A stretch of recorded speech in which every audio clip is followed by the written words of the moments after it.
Thank you.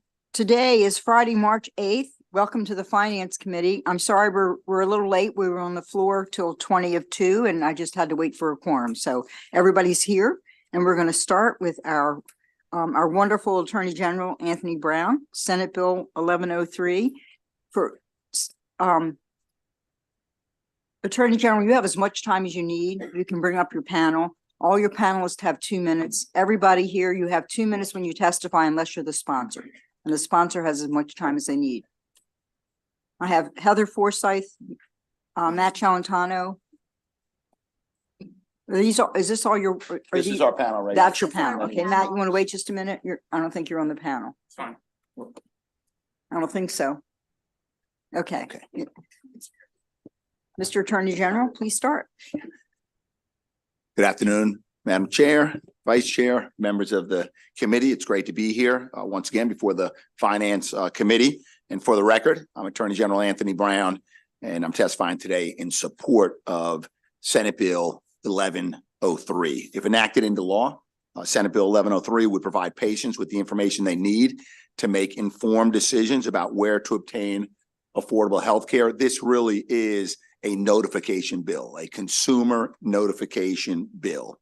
Senate Bill 1103 expands the existing statutory notice requirement and requires the Health Services Cost Review Commission to lead a study of the impact of facility fees on the healthcare systems in Maryland. It's important for me to point out right now, and you'll hear me probably say it one more time, this bill does not alter, change, expand, reduce, and certainly doesn't eliminate outpatient facility fees. We don't touch that. That's a debate for another day. It's not in this bill. It's not suggested in this bill. This is a notice bill. That study that I just mentioned from the HSCRC, that's to look long term. You know, what are the purposes, the impacts on outpatient facility fees? And the HSCRC will be required to bring together all the stakeholders to study that. Senate Bill 1103 will align Maryland with current best practices around the nation in the crucial areas of consumer choice and healthcare affordability. Under current law, hospitals can charge patients a facility fee for services provided by any healthcare provider it employs and at any facility it owns, even if the patient never sets foot in the hospital. And again, it's important to note that Senate Bill 1103 does not prohibit outpatient facility fees. In 2020, the General Assembly did some really good work. You passed the Facility Fee Right to Know Act. I'm going to refer to that as the Right to Know Act. After hearing from and about countless consumers who were surprised to receive a large hospital bill for services like routine eye examinations, EKGs, and MRIs, the Right to Know Act requires hospitals that charge outpatient facility fees to provide patients with a written notice containing specified information, including if a facility charges a facility fee. During deliberations on the 2020 bill, you may recall, the OAG, before my time, proposed that the notice requirement should apply to all outpatient services. However, the notice requirement that was included in the final statute was limited only to clinic services, leaving consumers in the dark with relation to a wide variety of other outpatient services. Senate Bill 1103 would change that. Since you passed the Right to Know Act, the Health Education and Advocacy Unit within the Office of the Attorney General continues to receive complaints from consumers who've received hospital bills that are often triple or quadruple the cost of what a provider would bill for the same services simply because of the addition of undisclosed facility fees. You're going to hear from someone about that experience. And as I said in previous bills, I do not bring you bills because they're just good ideas. I don't bring you bills because I look at the law either in Maryland or other states and say, hey, let's just clean it up. Let's just do a little bit better. I bring you bills when your constituents come to me and say, I need help. And then we look at it and we say, you're not alone. There are tens, hundreds, many, many Marylanders who are surprised by these outpatient facility fees. So again, we're not saying to stop the fees, just disclose them. Patients consistently complain that they should be given this information when they make their appointment so that they can decide for themselves whether to see a provider at the hospital or at another location where facility fee is not charged. You'll hear from the opponents. They'll talk about how, and I understand it. We get it. that, hey, sometimes you go into a provider and they say, you need to see an MRI. We can do that in 10 minutes down the hall. You need to do this. We can do that before you leave. Hey, we can work that out. We can work those details out. There may be situations where, hey, you don't get notice a day before. You don't get notice a month before. You don't get notice 6 months before when you saw that original provider. We get it. We can work that out. It's not a reason for the bill not to go forward. This bill is not a study bill, right? You've got the Health Service Cost Review Commission. They're going to do a study, but the notion or the request to take out the provision in the bill that gives notice to consumers, that would kill the bill. That would kill the bill. So we ask that you resist that amendment. And Madam Chair, I've submitted a written testimony. I'll defer to that and the committee's review of that. And with that, I'll yield back the balance of the time. Thank you. You want to have the rest of your panel speak, or are they just here for information? They're going to speak. So they're here to testify. Yes. Let's go down and then we'll come back and ask questions, please. Can you hear me without the No. microphone? No, okay, just move it. It moves. I could try to shout really loud. Thank you.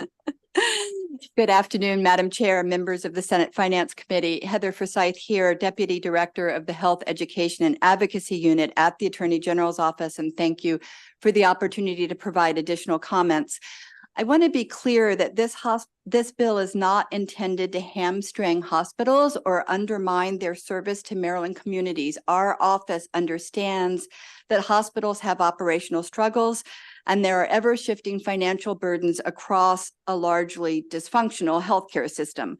But if patients are going to carry the burden of facility fees, these fees should at least be disclosed in advance. An expensive medical bill should at the very least not be unexpected.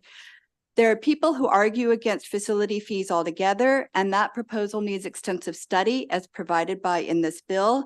And there are others who will argue that providing notice is too large an administrative burden for hospitals, or that patients will be confused, or we should wait and see what action should be taken by the federal government in this space. But we expect and require utilities to provide notice of rate hikes. We expect and require mechanics to provide estimates prior to performing car repairs. And we expect retail stores to disclose prices, terms, and conditions prior to sale. All of these businesses, no doubt, would prefer to conduct business unfettered by these prior notice obligations, but we require them to do so because on balance, without these protections, the burden on consumers would be too high. And we submit that hospital patients deserve nothing less. Facility fees need further study in the context of Maryland's unique hospital rate setting model. But in the meantime, Marylanders can't wait. They need these disclosure protections in state law so they can receive the information they need to make informed choices about their medical care, so they will not continue to be shocked by unexpected and unaffordable bills. On behalf of Maryland patients, we ask for your support and for a favorable report on Senate Bill 1103. Madam Chairwoman and members of the committee, I'm Karen Davenport of the Center of Health Insurance Reforms at Georgetown University. I'm honored to be here this afternoon. There are multiple examples of how facility fees can create unexpected and high costs for Maryland consumers, even with the protections of the Facility Fee Right to Know Act. I believe you'll hear some of those this afternoon. SB 1103 expands the scope of Maryland's pre-treatment notice requirements, thus ensuring consumers seeking a range of outpatient services know when they should anticipate such fees. This bill is also important in the broader context of healthcare spending. Increasing vertical consolidation among healthcare providers, opaque billing practices, and health insurance design all contribute to the growth of outpatient facility fees and consumers' exposure to these charges. The rapid growth in spending of outpatient hospital services and the prevalence of facility fee bills for these services prompted me and my colleagues at Georgetown to examine state efforts to rein in outpatient facility fees. We learned that both high consumer deductibles and separate cost sharing for professional services and hospital bills means consumers can face considerable financial responsibility for these fees. We also found that states are responding to the growth in facility fees through several types of reforms, including notice and disclosure requirements, out-of-pocket consumer protections, and prohibitions on facility fees in certain settings or for particular services. In addition, other states grappling with this issue have launched new studies to understand the scope and impact of facility fees on consumers and healthcare costs and to propose potential policy remedies. The study required by this bill would shed much needed light on the scope and impact of facility fee billing in Maryland and evaluate potential policy solutions that are tailored to the unique circumstances of the state, such as Maryland's all-payer rate setting system for hospital services. Thank you for your time.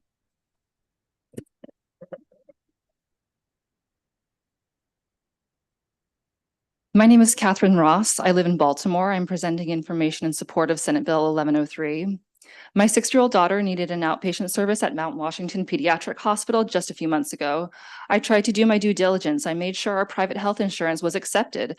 I asked questions about the forms that I was signing, trying to make sure we wouldn't have any unexpected fees. When I got the bills afterwards, it turned out that the facility fee alone was nearly $4,000. With our insurance, we were responsible for 20% of that, and we ended up paying nearly $800 for the facility fee. My issue in part was with the high amount of the facility fee. It certainly was hard to swallow, but also that I felt I had no way of knowing this information ahead of time so that I could make informed decisions about my daughter's care.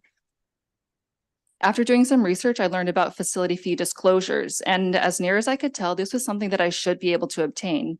So when my 3-year-old son needed a brain MRI at University of Maryland Medical Center just last month, I tried to do things a little differently. A few days ahead of his appointment, I was going through forms for the online check-in process, and I read, "You have the right to request and receive a written estimate of the total charges for hospital non-emergency services." So I started making phone calls. Looking back at my call history, I think I made about a dozen phone calls over a period of several days. I was bounced around to multiple departments at UMMC, most people telling me either they had no idea what I was talking about, or someone else could help me, or actually I needed to call the office of the doctor who ordered the scan, get the procedure codes, and then talk to someone else. Finally, the day before the scan, by the end of the day, I had an email with the information I had requested. In practice, the information I was told I had a right to felt nearly impossible to obtain. I share my experience here today because I believe that having a clear sense of anticipated fees ahead of time is a vital part of accessible healthcare. Thank you. Thank you very much for that testimony. What a shock. Yes. $4,000. Yeah. Do I have any questions from the committee for the Attorney General or any of his people testifying? I don't see any other questions. Thank you for this bill. Thank you, members of the Thank you. committee, Madam Chair. We have a Thank few you. more, we have no unfavorables. We have 2 requesting amendments. So we can bring up Matt Celentano, Marceline White, and Pegeen Townsend. There you go. Thank you, Madam Chair. Madam Chair, members of the Senate Finance Committee, Matt Celentano here today on behalf of the League of Life and Health Insurers of Maryland and AHIP in support of Senate Bill 1103. We want to thank the Attorney General for bringing this bill, an important discussion forward. Carriers are hearing more and more from complaints from beneficiaries that providers are trying to charge them fees, sometimes small, sometimes very large, like you heard about, on top of their insurance premium responsibilities and cost sharing. Frankly, to me, this issue is the new balance billing, and it is purely a additional revenue or potential additional revenue to unknowledgeable consumers. You are all aware, and you heard about the bill that was passed in 2020 on the transparency around facility fees, but we're also very much aware in this committee of the overwhelming nature of paperwork that you get when you go to any sort of healthcare setting.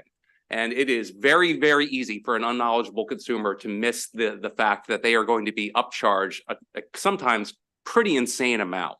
So we think that Senate Bill 1103 is a worthwhile step to explore a way forward to combat unreasonable revenue streams on the backs of consumers. And thank you for your time. Thank you. Let's go to Marceline, and then, because you're favorable with amendment, Pegeen. So Marceline. Good afternoon, Chair Beidel, Vice Chair Klossmeyer, members of the committee, and happy International Women's Day. I'm here in strong support of Senate Bill 1103. For the record, my name is Marceline White. I'm the Executive Director of Economic Action Maryland. SB 1103 builds on the good work of this committee in passing the Facility Fee Right to Know Act, and it expands transparency to include outpatient facilities as well as out-of-state medical providers that operate in Maryland. I'm here because you may hear from others that we should wait and study the issue first and foremost. And I'm here to tell you the Maryland patients can't afford to wait. We did a statewide poll this year in September of 2023, and medical debt remains an issue in Maryland. Our polling found that 14% of Maryland households had unaffordable medical debt that they could not pay. And that percentage rises to 23% for Black households in Maryland. Now, the important point is that 44% of the medical debt is from outpatient services.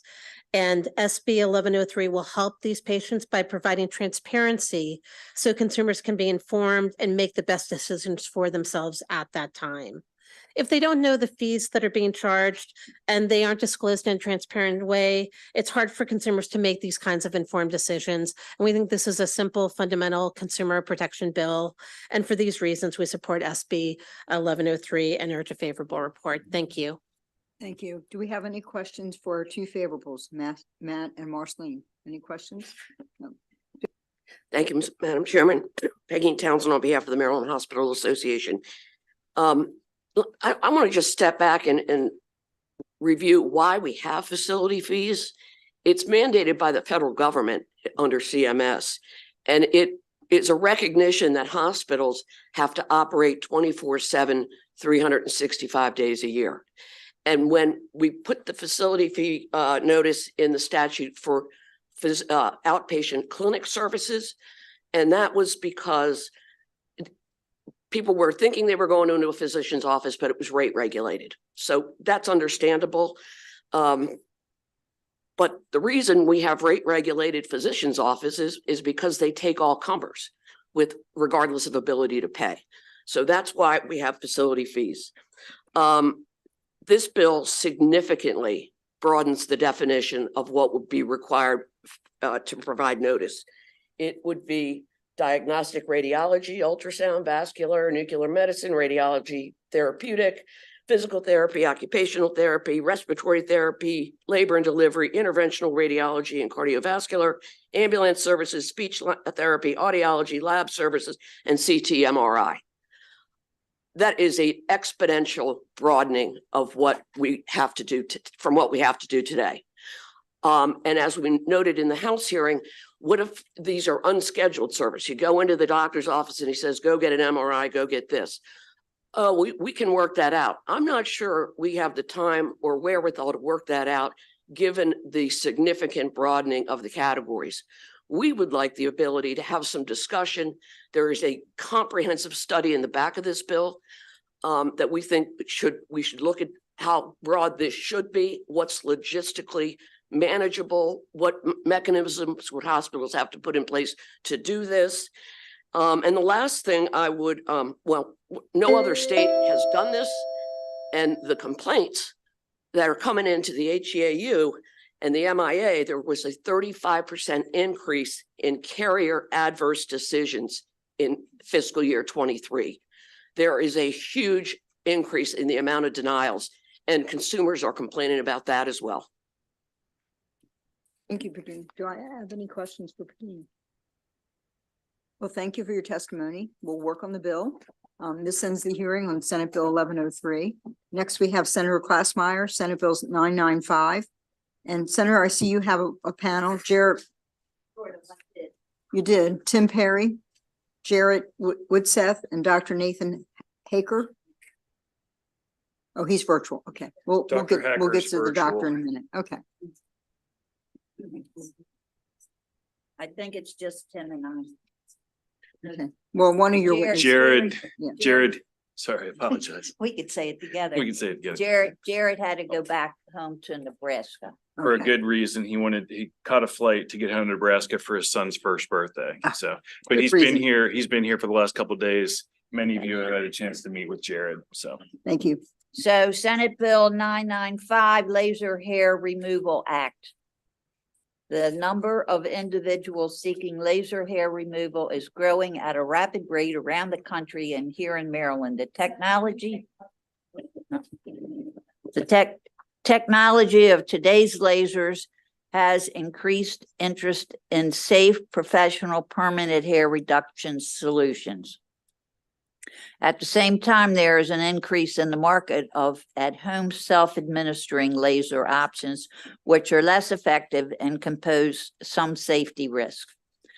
With both dynamics in mind, Senate Bill 995 seeks to provide guidelines for laser hair removal clinics with the goal of increasing treatment accessibility and affordability while prioritizing safety protocols. Senate Bill 995 will provide a definition for laser hair removal, including specific requirements for laser hair removal clinics to only use FDA-approved lasers. Laser hair removal is incredibly safe when the treatment is performed by a trained healthcare professional using FDA-approved lasers. The bill also modernizes protocols for licensed healthcare professionals to adequately train to administer laser hair removal. Specifically, this bill lifts the current requirement for a physician to be physically on site to directly supervise laser hair removal treatments, and instead authorizes both physicians and licensed nurses who have undergone extensive training to both conduct patient evaluations and the laser hair removal. And this legislation will bring Maryland in line with over 30 other states and strike a balance between physician oversight of this minimally invasive treatment while also empowering licensed nurses to administer laser hair removal with reasonable safety requirements. Thank you, and I ask you for a favorable report on Senate Bill 995. So. Thanks for having me. I recognize that you've had a long week, so I'll be brief. Tim Perry on behalf of Milan Laser. Milan operates in 34 states, including the state of Maryland. They have 9 facilities here in the state. In the interest of the long week that you've had, and Senator Klausmeier did a great job of describing the bill. We've met with the dermatologists and also with representatives of MedChi. And one of the main concerns from the dermatologist was the inclusion of an LPN. Which is in the line 11 of the second page of Senator Klausmeier's bill. We're willing to agree with them on that point and really focus on the registered nurses. And in my conversations with counsel to MedChi, we're working on an amendment concerning how the registered nurses would be supervised and prepared for this procedure. I'd hope to have something for you today, but I'm optimistic that we'll be able to get back with you, Senator Klausmeier, and the committee in short order on hopefully on an amendment that is a consensus document with not only the dermatologists, but with MedChi. That's it. Let's hear from your virtual witness, Dr. Nathan Haker. Doctor. Hi, Chair Beidel, Co-Chair Klausmeier, and members of the committee. My name is Nathan Hacker. I'm the Chief Medical Officer for Milan Laser and a Maryland licensed physician. I've been with the company for over 4 years, helped it grow from a small footprint, starting here in Nebraska, to over 300 clinics around the country. In my role at Milan, I've helped establish the training programs and the nurse protocols for all of our clinics. The risk of a complication or an adverse event from laser hair removal is very low. And if complications do occur, they are temporary skin pigment changes or mild burns similar to a sunburn that can be treated with simple over-the-counter products. All complications at Milan are managed by a physician assistant, or a nurse practitioner per physician-directed protocols. Of course, I want to keep my remarks short and simple. Thank you, Senator Klausmeier, for sponsoring this bill. I'm happy to answer any specific safety or healthcare-related questions you may have about the bill and the benefits that it will bring to physicians, nurses, and, of course, individuals seeking laser hair removal. Thank you, Doctor. Do I have any questions for our sponsor? For Senator Lamb. Sure. Thank you, Madam Chair. So I'm just looking through the testimony that's in the packet. So this bill is overriding the Board of Physicians reg that says that a physician engaging in lasers has to have certain training. The bill requires no specialized training for physicians doing laser work. Lasers obviously are a specialized skill. Is there any support for aligning this more with the current training regs that are in place? Dr. Hacker. I'm not necessarily familiar with all of the training regulations, the specifics that are in place right now. I can speak to the level of training that our physicians are provided.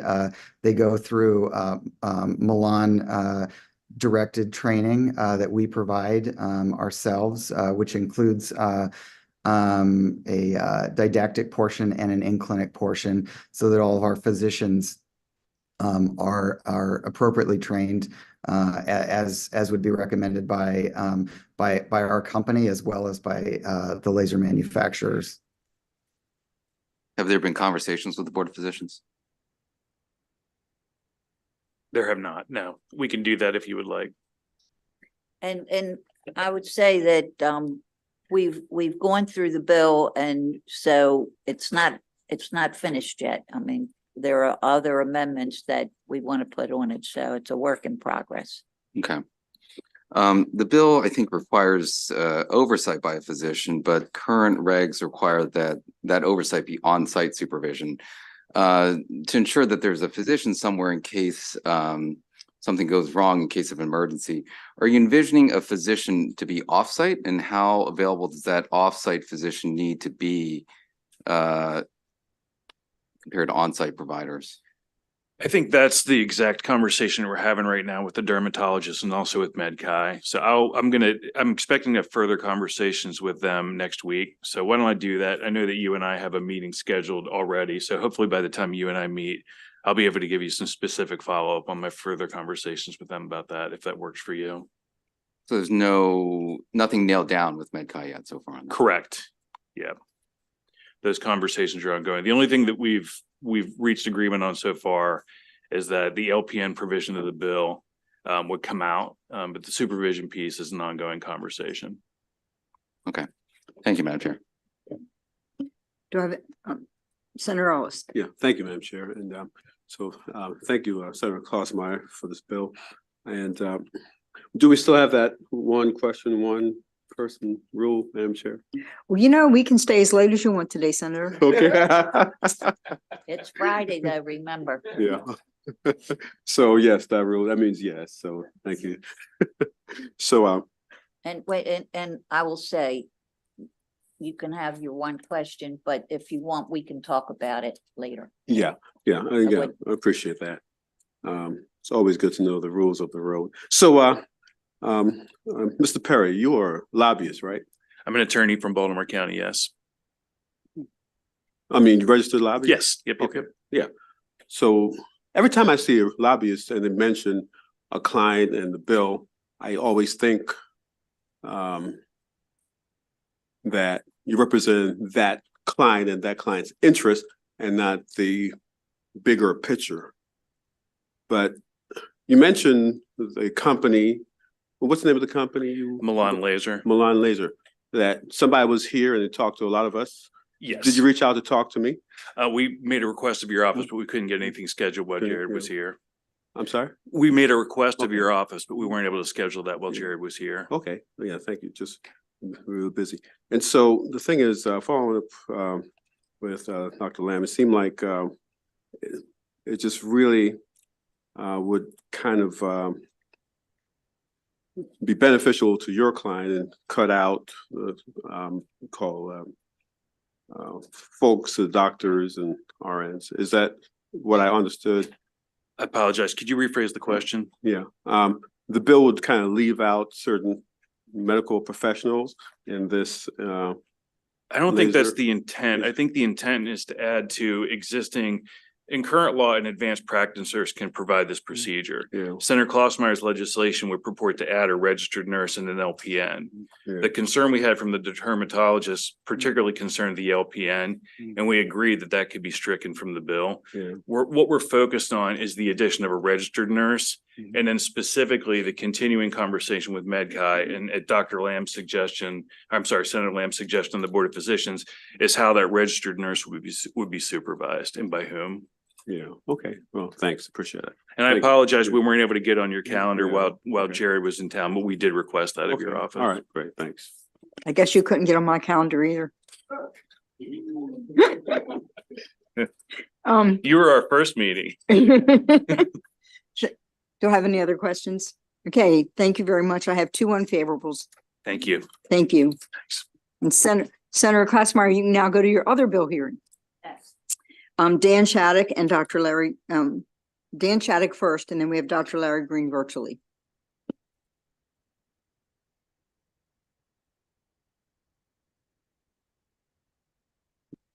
Thank you, Madam Chair, members of the committee. My name is Dan Shattuck. I'm here today on behalf of the Maryland Dermatologic Society in opposition to Senate Bill 995. I do want to recognize and acknowledge, as Mr. Perry said, that we are having conversations. We're looking into the bill and making, some headway. I guess the main point of my testimony today is just to speak to the cosmetic surgery landscape. The regulations that are in place currently, I'd say it was a very deliberative and long-term process to get those and get them to where they are today. And it's a very complicated area, a lot of differing business entities that want to get into, doing various things. And I think the body of regulation that we have in place is a good one. And it's a good starting point in terms of protecting patient safety, providing some transparency for these businesses that are entering into the space. So in this particular bill, looking at what's been proposed, including the additional providers, the licensed practical nurse, I think that's important that we move that off the table, and I appreciate that. But then it is getting to Senator Lamb's point, the oversight and the role of the physician. The regulations are pretty clear that the physician involvement is key, both in terms of looking at the initial patient review, but also being available, whether that's physically on site at the time of the procedure being done. It's an important concern. The dermatologists are focused on the safety of the patient and the safety of the skin, the health of the skin.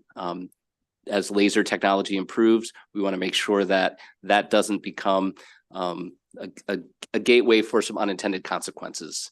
So with that, I'll stop and be happy to answer any questions. Thank you.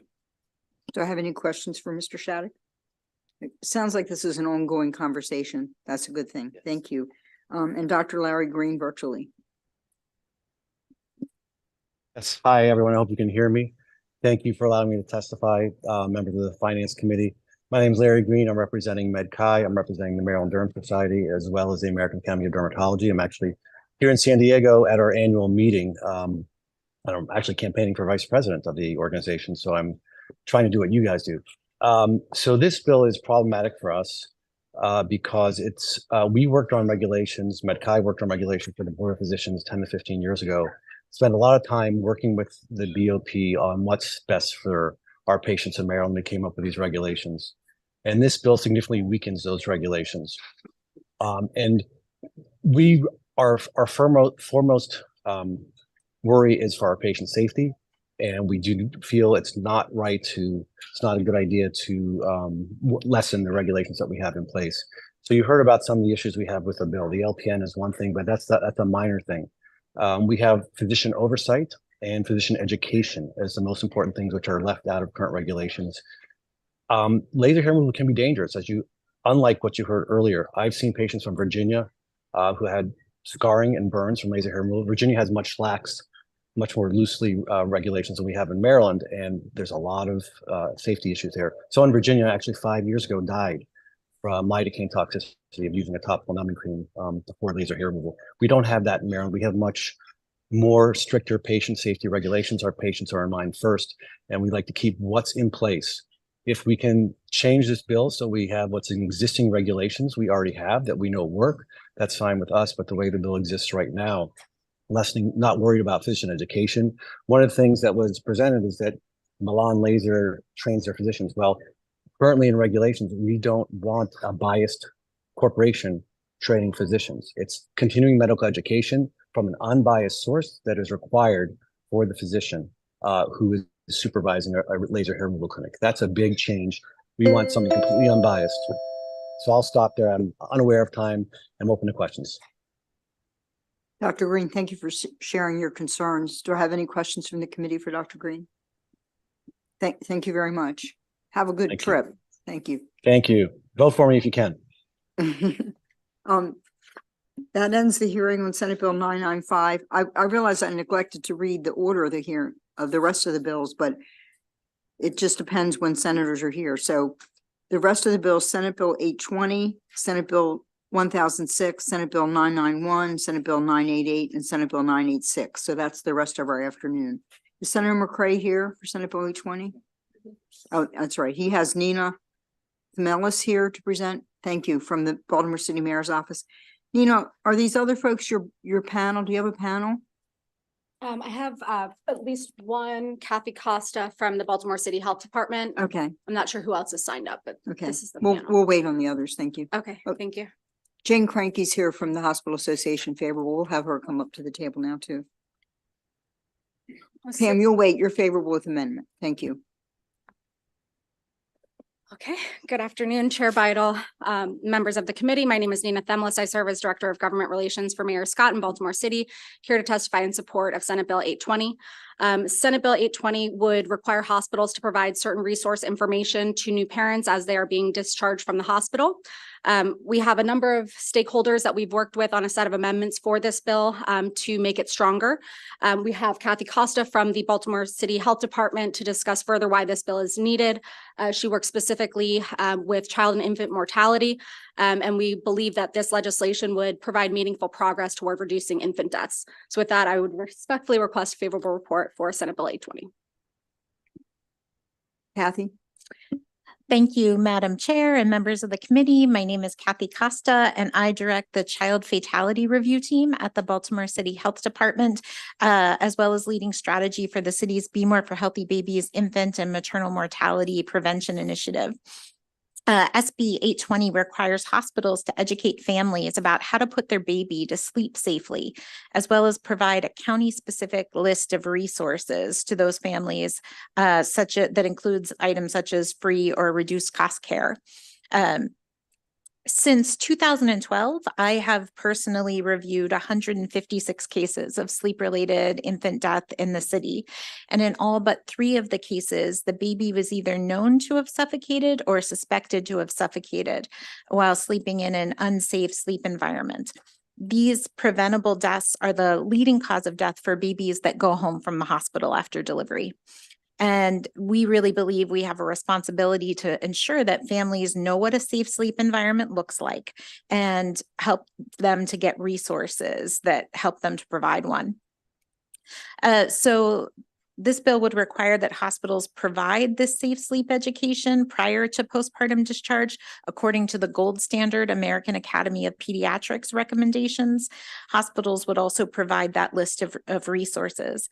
I can't emphasize enough that this education saves lives. Hospitals are really vital to ensuring that families understand the need to practice safe sleep from the moment the baby is discharged in order to establish good patterns.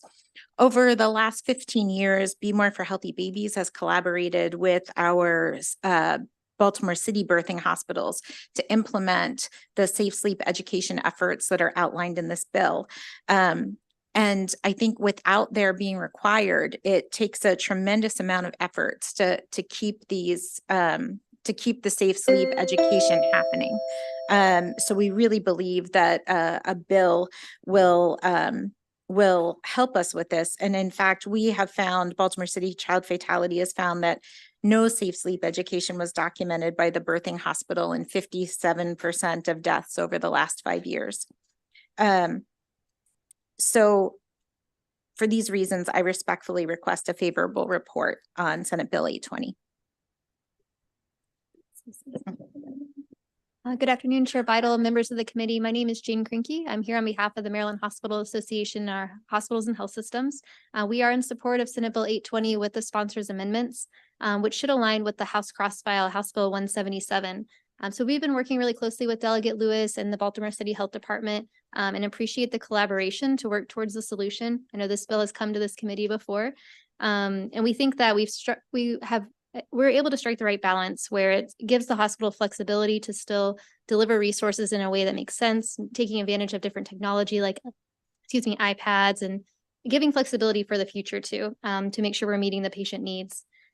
We do think there are opportunities in the future for us to collaborate on messaging, ensuring that across the care continuum, you're hearing the same message in your pediatrician's office, your OB, the hospital, and in the community. Because it can't just be the hospitals sharing this message. We are happy to do our part, but understand it's really across the continuum. And we recognize how important it is because this does save lives. So thank you so much, and we request a favorable report. Thank you, Jane. Do I have any questions from the committee? I have a question for Ms. Costa. How many cases and over what time period did you handle the SIDS deaths? You said 156 cases. 156 cases since 2012. Wow. that's a So lot. yes, and you know, unfortunately, we had 20 an increase last year in Baltimore City, 20 in Baltimore City alone. I was going to ask you if recently it's gotten better, but apparently not. We had it getting much better across the last 10 years, but in the pandemic, it has gone back up again in Baltimore City and I believe around the state. Well, thank you for the work that you do. I know that you report regularly on the mortality issues with infants, so thank you for that. If there are no other questions, we have 2 favorable with amendments, so this panel's finished, and we're bringing up Shelley Chu and Pam Casemeyer.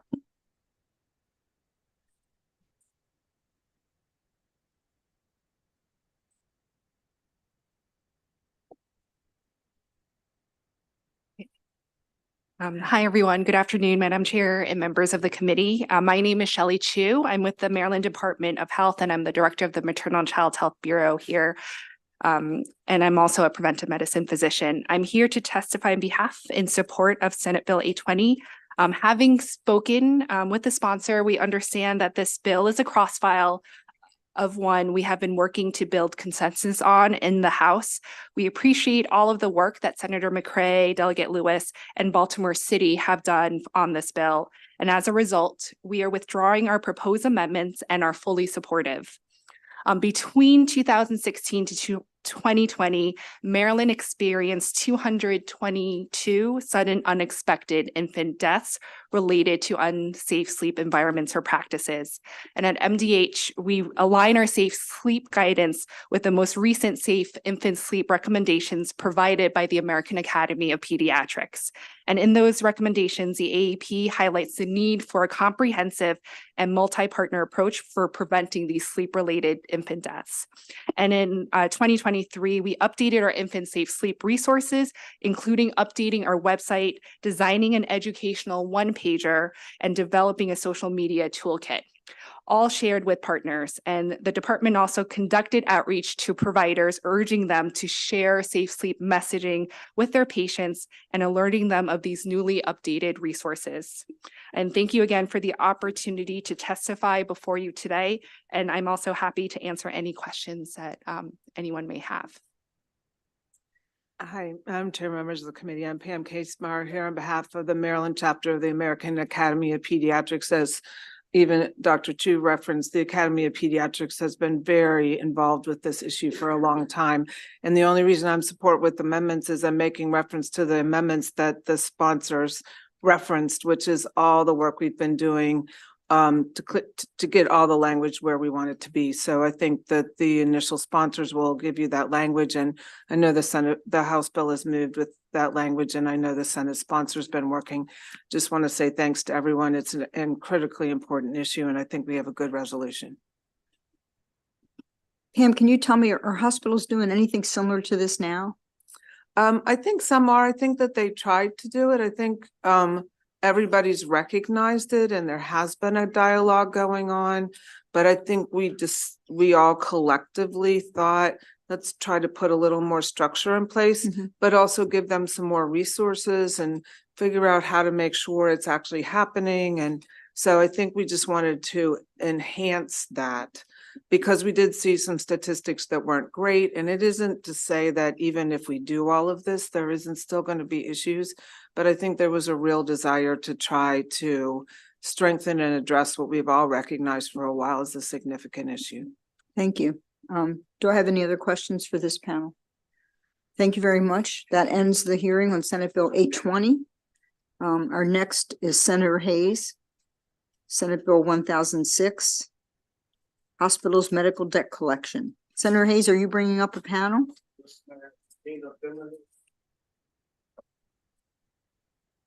Nina, and who else? Dr. Green. Dr. Green. Okay, thank you.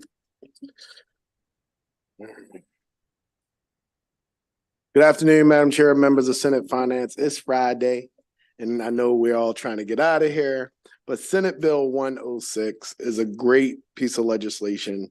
Essentially, here in the state of Maryland, we have very tight restrictions around selling medical debt. This creates a very, very small window by which government and nonprofit entities could purchase the debt for the purpose of extinguishing that debt. And because it's Friday and we want to be brief, I just want to remind my panelists the 2 minutes aren't a suggestion. It's actually two minutes, and it will look favorable upon the report on Senate Bill 1006. Thank you, Madam Chair. Good afternoon, Madam Chair, members of the committee. Nina Themlis again, Director of Government Relations for Mayor Scott, here to testify in support of Senate Bill 1006. I want to thank our sponsor, Senator Hayes, for introducing this meaningful piece of legislation. In Baltimore City, we have a significant number of residents who have a high level of medical debt. Current state law does not allow for the purchase of medical debt, even if it is for the express purpose of canceling that debt. We have introduced this piece of legislation as an emergency bill because we do have the desire to use some of our remaining ARPA funding to expressly cancel some of that debt. So that is the reason why we are introducing it as an emergency bill. That's also why we do have a sunset provision on the bill. We've worked with a number of stakeholders on a set of amendments that you will have before you in the very near future to make sure that this bill and what we're trying to do will not conflict or interfere with any existing provisions concerning medical debt relief and will likely complement the existing work that has been done in that area. We have our Chief Medical Officer in Baltimore City here to testify as well. And so I will keep it brief and request a favorable report for Senate Bill 1006. Thank you.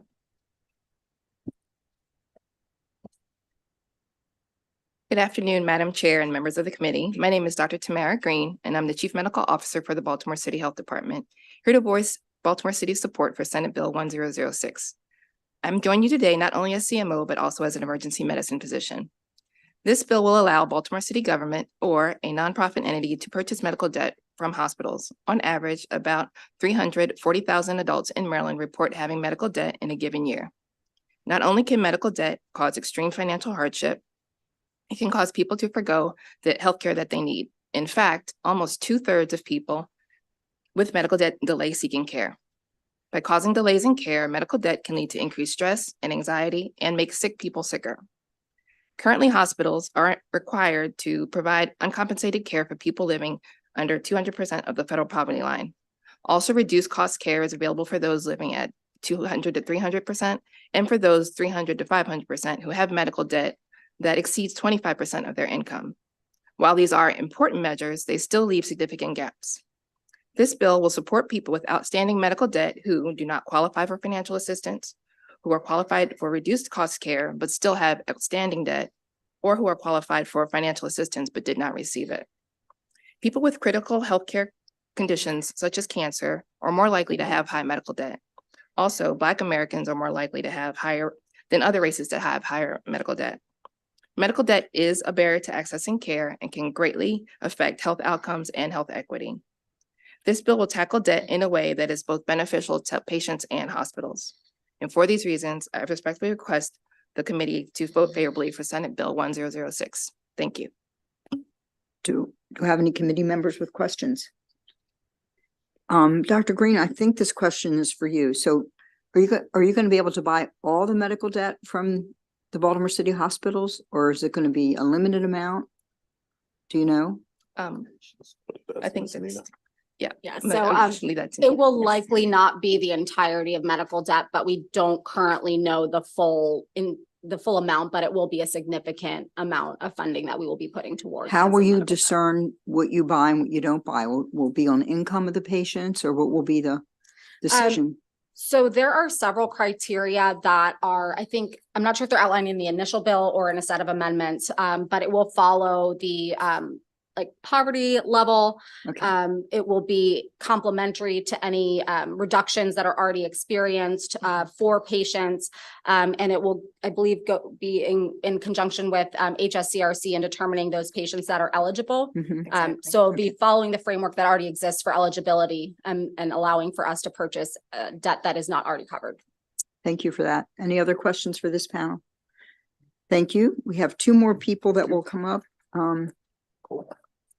Alex Sandwich and Michael Heffron.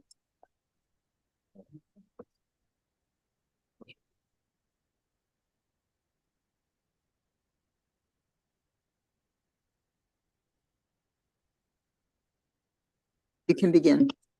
Good afternoon, Madam Chair, members of the committee. My name is Alex Sedzovich, a student attorney here on behalf of the Public Health Law Clinic at the University of Maryland Carey School of Law, testifying in favor of Senate Bill 1006 because it's simply building upon the intent of existing law.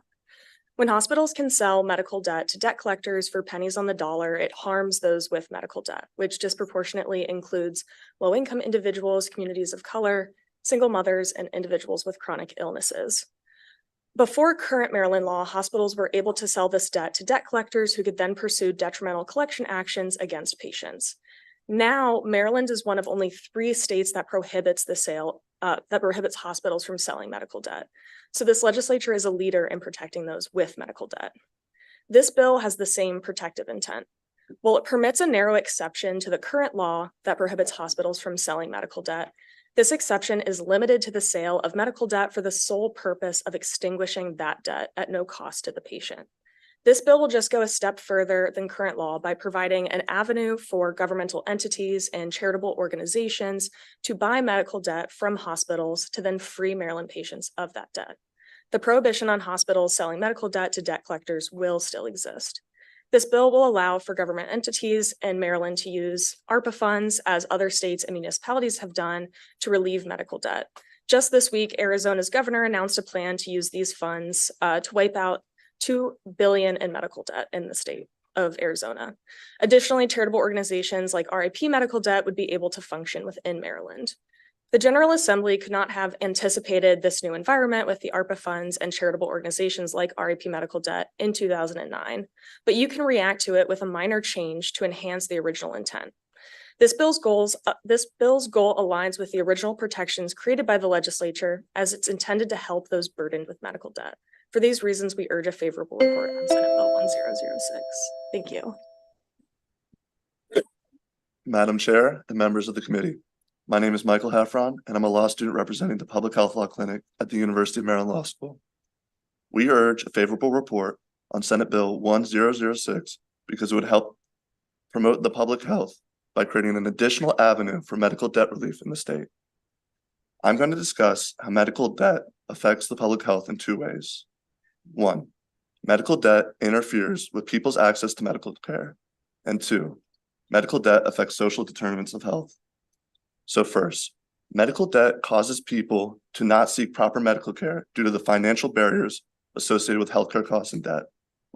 According to a study from KFF, 64% of adults with medical debt have put off healthcare that they need in the past 12 months because of cost. Roughly 2 in 5 adults with medical debt have not filled a prescription, have cut pills in half, or have skipped doses of medicine because of the costs. In the short term, people need medical care to be healthy.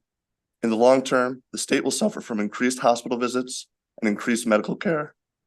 Second, medical debt affects social determinants of health like housing. For many people in Maryland, stretching limited financial resources to cover your monthly bills is already very difficult. Adding in an unexpected medical bill could make it impossible. People in Maryland could be forced to choose to find substandard homes or miss payments. If people are unable to pay their medical debt or other debt as a result of an unexpected medical bill, then their credit score can be lowered. Close to 1/3 of adults with medical debt have reported that their credit score has been negatively affected. If people cannot get a loan because of a bad credit score, then they can't get a home. When people are forced to choose between medical care, housing, and paying medical debt, we are undervaluing public health in the state. For these reasons, we urge a favorable report. Thank you. Do I I have questions for this panel. Thank you for your testimony. Thank you. That ends the hearing on Senate Bill 1006. And next, Senator Lamb, we'll start your bills. Is he here? Senator Lamb?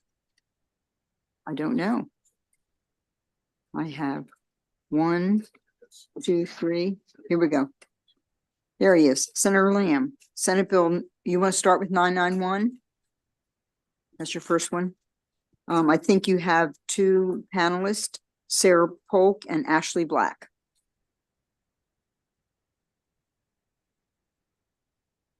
It appears it's all favorable, Senator. I don't see any unfavorable.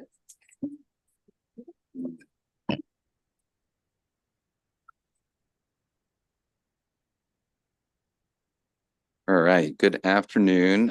Thank you, Chair Bidle, members of the committee. For the record, Clarence Lamb, Senator District 12, Howard and Anne Arundel counties.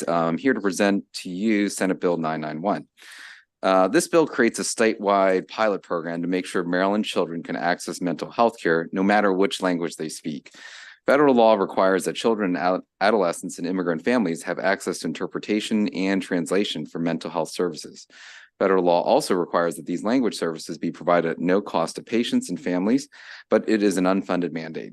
As of a 2017 report, there are 15 states that reimburse providers for language services via Medicaid and the Children's Health Insurance Program. Maryland is not one of them. In Maryland, children in immigrant families cannot reliably access interpretation and translation for mental health care.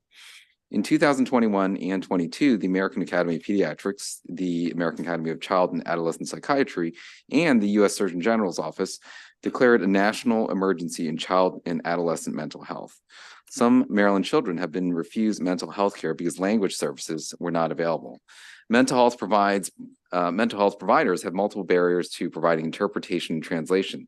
There are very few child psychiatrists and therapists who are fluent in a language other than English. Increasing numbers of non-English speaking patients are seeking mental health care, and so translators are in high demand and have longer wait times. Also, translation and interpretation are not reimbursed by Maryland Medicaid. This means that the language service costs must be covered by providers, so providers are effectively paid at a lower rate for treating children who do not speak English.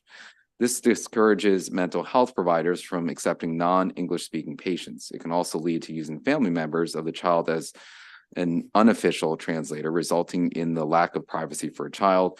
Also could cause potential biases of the family member and potentially have inaccurate information being communicated. To address this, the Frederick County Local Behavioral Health Authority has created a pilot program to reimburse mental health providers for language services for children.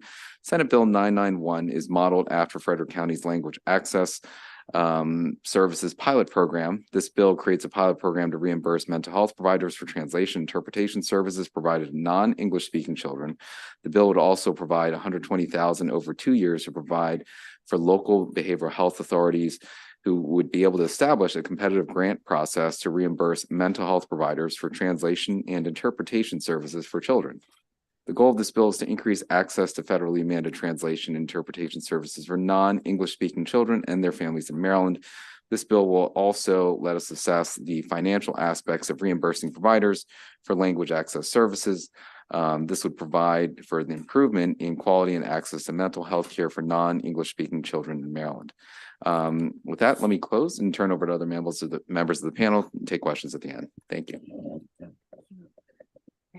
Good afternoon, Chair, Vice Chair, and members of the committee. My name is Ashley Woolard, formerly Black. I am the lead attorney for the Health and Benefits Equity Project at the Public Justice Center. We're here in strong support today of SB 991. This bill addresses a longstanding issue in Maryland where children in need of behavioral health services are refused care by certain providers because the child or family has limited English proficiency. We appreciate all of the work that this committee has done over the years to expand access to community behavioral health services for children.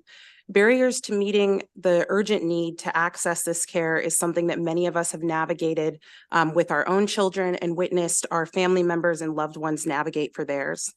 But I want you to imagine that on top of trying to navigate and understand options for supporting your child's recovery, language is also a barrier. As you've heard, Title VI of the Civil Rights Act of 1964 and Section 1557 of the Affordable Care Act require healthcare providers that accept federal funds to provide meaningful access to their programs and activities for people with limited English proficiency.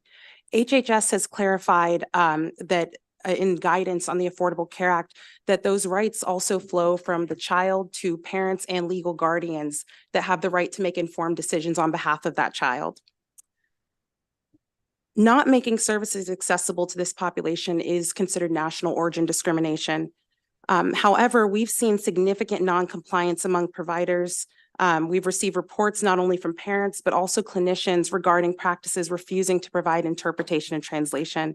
And as we've seen in Maryland, when children cannot access community behavioral health services, parents and guardians often turn to emergency rooms to meet their needs.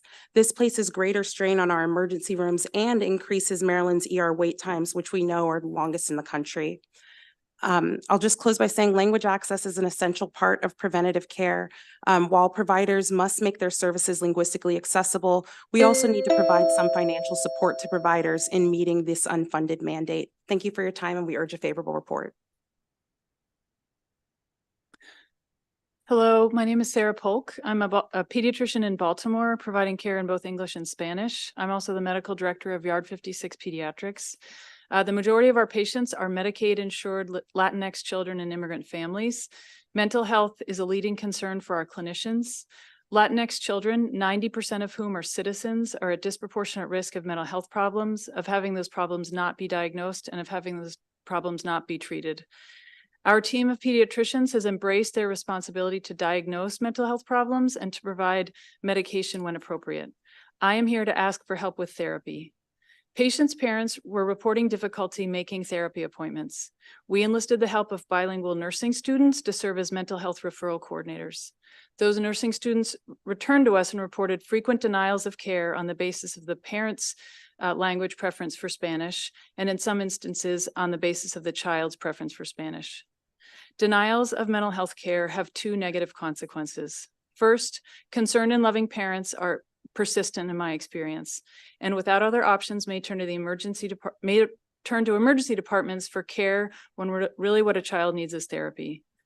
Going to the emergency department does not solve the need for therapy. It increases Medicaid costs, and it increases emergency department wait times. Second, and more importantly, mental health problems do not always self-resolve. And when they don't, they harm children, families, and communities. And our greatest fear is youth suicide, which has the prevention of which is a national public health priority. Thank you very much. Do I have any questions for this panel?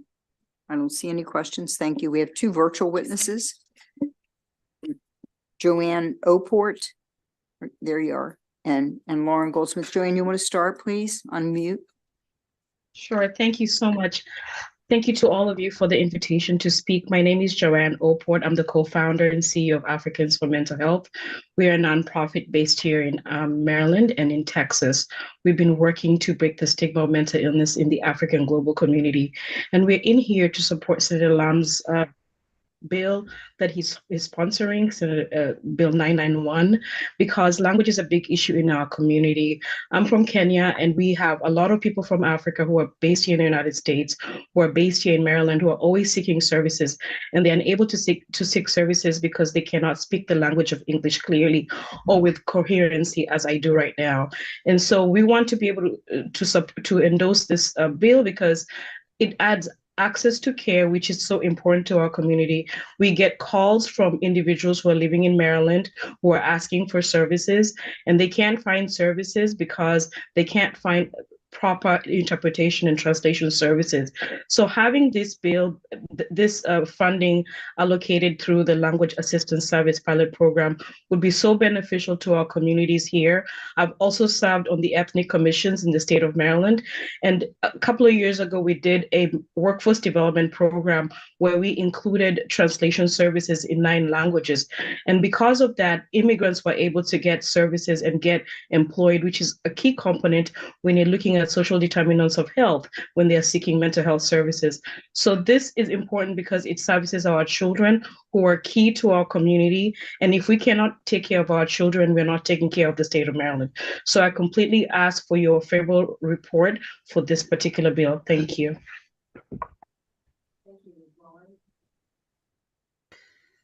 Hello, and thank you for this opportunity to speak on the critical issue of language access and mental health services in our state. My name is Lauren Goodsmith. I'm the founder and for the past 10 years, coordinator of the Intercultural Counseling Connection, a nonprofit program based in Baltimore. The Connection provides pro bono therapy for adult forced migrant survivors of torture and other forms of severe pre-migration harm. We prioritize services for trauma survivors who are in the process of seeking asylum and who are therefore not eligible for Medicaid.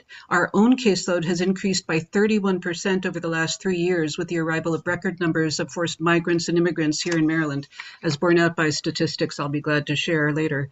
Although the Connection focuses on this specific and underserved community, we nevertheless consistently receive inquiries for services for individuals of various ages, including children and young adolescents who may have Medicaid and are in need of behavioral health services for diverse issues and needs, but who are having extreme difficulty accessing appropriate behavioral health care because they speak a language other than English. This includes calls from people at county-level behavioral health departments struggling to find appropriate mental health services for young people in their communities. We do our very best to suggest potential resources. However, we're aware that the few health centers or behavioral health programs that do provide language access often have extremely lengthy wait lists or limitation in capacity to provide language access. Over many years, I've heard of instances of individuals being unable to access services, being told interpretation is not available, or that they would need to provide their own interpreter, including from behavioral health programs that receive government monies through Medicare or Medicaid. Health equity demands that all individuals in need of mental health care, including for chronic mental health conditions and substance abuse issues, be able to access appropriate services, including professional interpretation. Provision of full language access should no longer remain an unfunded mandate in our state. Thank you. Thank you. Do I have any questions for this witness? I see no questions. Thank you very much. That ends the hearing on Senate Bill 991. Senator Lamb, would you like to do Senate Bill 988, please? And is this your panel? Do you have four panelists? No. Well, if you have a panel, you can bring them up.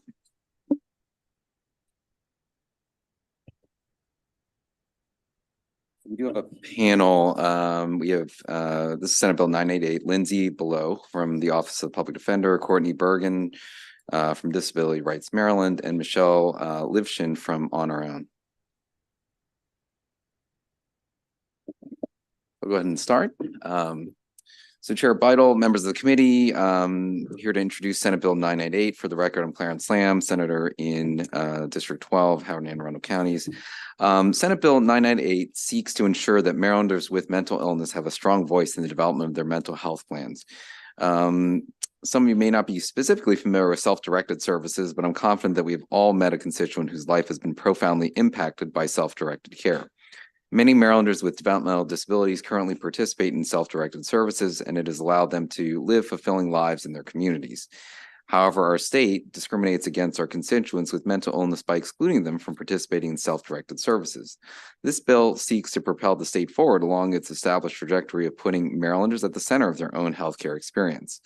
This bill will build on the strong progress achieved by the self-directed care movement by securing for patients the opportunity to have a decisive voice in the development of their healthcare plans and protocols. The self-directed care model is based on a very reasonable notion that patients belong at the very center of any discussions that are being had and decisions that are being made regarding their healthcare, and that they also remain in the driver's seat when it comes to the actual provision of healthcare services. Through self-directed care, Medicaid resources are channeled through the Maryland Department of Health directly to patients, thereby making patients the administrator of those resources. This will help ensure that they receive only the services they need, and likewise are not forced to receive or participate in services they don't need. At the heart of the bill is the notion that the complement of services meant to help an individual with a disability live a full life are most effectively deployed when they are put to work for that individual and not applied to that individual. Self-directed care is not only a more effective care model, but the ability to tailor services based on each individual's needs also make it a more efficient care model as compared to the excesses of the traditional model, which we've seen, which subjects patients to monolithic institutional systems that often are not necessarily nuanced to the individual patient experience. As I mentioned previously, our state already provides for self-directed services for Marylanders with disability services. Their lived experience is enhanced because they're able to determine what to do with their own happiness, health, and well-being.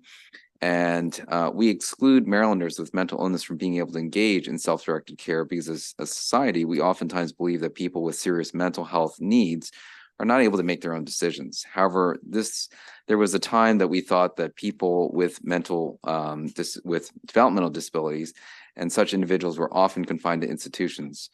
We hope from your experiences with Marylanders who visit our offices that you can see that people with disabilities are fully capable of engaging in their own care and should have the right to direct their own care as well. This is not a drastic measure by any means. This is simply a pilot program that will gauge the effectiveness of such a program by assessing the experiences of 100 qualifying participants. At the heart of this bill is the notion that the complement of services meant to help an individual with a disability live a full life can most effectively do that when they are being put to work for and being directed by that individual and not being applied directly to them. With that, let me close and hand it over to other members of the committee. Happy to take any questions at the end. Thank you. Thank you, Chair, Vice Chair, and committee members for the opportunity to speak today. And tremendous thank you to Senator Lamb for sponsoring this exciting and much needed bill. I'm Michelle Lifshin with Honor Own of Maryland, asking for a favorable report for SB 988. We represent a statewide network of more than 20 peer-operated wellness and recovery centers who served nearly 8,500 people last year. Our centers are run by and for people with lived experience of mental health or substance use needs. We see great need and potential for expanding self-directed services to people with mental health disabilities through the 3-year statewide pilot proposed in this bill. Marylanders living with a complex mental health disability experience significant barriers accessing effective care and often have substantial unmet needs related to the social determinants of health. SDS puts consumers in the driver's seat of their healthcare through a combination of support and funding to overcome the unique barriers they face in their recovery journey. In partnership with a support broker and fiscal intermediary, consumers create a plan and a budget for the specific goods or services they need to maintain wellness in their recovery. This might include access to a specialized therapist, medication copays, assistance with housing stability, or vocational support that puts them on the path for self-sufficiency. SDS programs coordinate available resources inside and outside of the traditional system through a choice-based approach. Maryland's SDS programs are available for individuals with other disabilities, but people with a diagnosis of mental illness are explicitly excluded. This bill will ensure that people living with mental health disabilities in Maryland have access to the same level and flexibility of support. We know that a one-size-fits-all approach doesn't work in behavioral health. Mental health inclusive SDS programs are active in 6 other states, and 20 years of research shows great outcomes. SB 988 will put the right resources in the right place at the right time for each unique individual. We urge the committee for a favorable report. Thank you. Good afternoon, Madam Chair and members of the committee. My name is Courtney Bergen. I'm an Equal Justice Works Fellow and attorney at Disability Rights Maryland. And I'm here in support of SB 988. And again, I want to thank Senator Lamb for introducing this bill. First, as you've heard, Maryland already offers self-directed services to every other population with serious and chronic disabilities, but we explicitly exclude mental illness in the statute. This is discriminatory and based on antiquated notions about mental health disabilities, and Maryland's existing system is desperately in need of self-directed solutions. Our system has a huge mismatch in resources, which results in appropriate community support being unavailable to those with high support needs and those who most need these services. This causes far too many individuals with complex support needs to be kicked out of community programs and unnecessarily cycling in and out of hospitals simply because there's not a program that meets their needs. And instead, they're forced to adapt to a system. I have multiple clients who are in this situation currently, and if we had self-directed services right now, I think my caseload would probably drop by about 50% because my clients would be able to get services and I wouldn't be fighting for them. Self-directed care also addresses the problem Maryland has with this mismatch in resources by granting program participants the flexibility to design a recovery plan that works with their needs, rather than trying to force individuals to work with a system that isn't working for them. As you've heard, mental health self-directed services have been implemented in 6 states, and research demonstrates that SDC is effective at promoting community integration, reducing unnecessary institutionalization, increasing employment opportunities, educational opportunities, greater housing stability, and reductions in the impact of psychiatric symptoms. Participants also strongly prefer self-directed services over traditional services. Importantly, self-directed services don't create new services, so this is likely to be budget neutral. But we support this bill because when people with mental health disabilities are given the option to choose the services and goods that honor and support their needs, they're more likely to voluntarily engage and remain engaged in services over the long term. Thank So you we for your- request a favorable report. Thank you for your testimony. Lindsay? Hi, everyone. Thanks for sticking around on a Friday afternoon. My name is Lindsay Baylog. I'm a social worker with the Mental Health Division in the Office of the Public Defender. You're probably wondering why OPD is here today.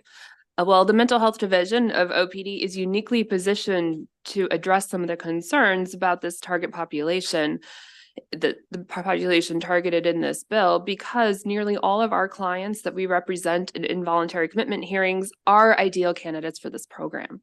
Our clients are often stuck in a cycle of short-term forced hospitalization or release with a period of stability, and then forced back into the hospital where we see them become our clients once more. What is clear is their needs are not being met. The treatment they get in the hospital is coercive and inflexible, and when clients are no longer forced to participate, they often disengage. This is for a variety of reasons. It could include prior traumatic experiences with forced treatment, medication side effects, whatever it is, our clients' needs are not being met. As you know, what makes SB 9888 so unique is the fact that the client directs the care. This is so important because this allows individuals to actually get their needs met as they identify them. The right to make choices about one's health, mental health care is a fundamental constitutional principle that has been upheld by the Supreme Court so many times, and particularly so many times in the last 50 years. SB 988 allows individuals to engage in effective mental health treatment without the threat of coercion and without involvement in the legal system.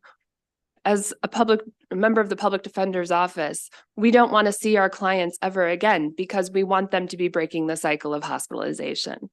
What we want most of all is just to never see them because they're doing better.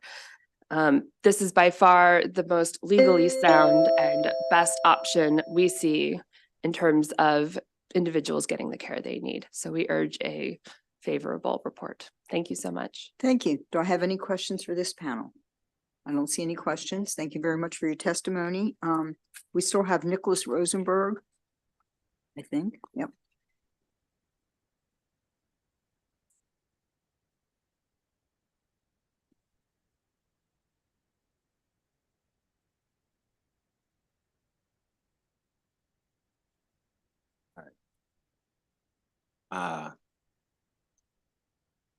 Am I good to go? Nicholas, you can start. All right.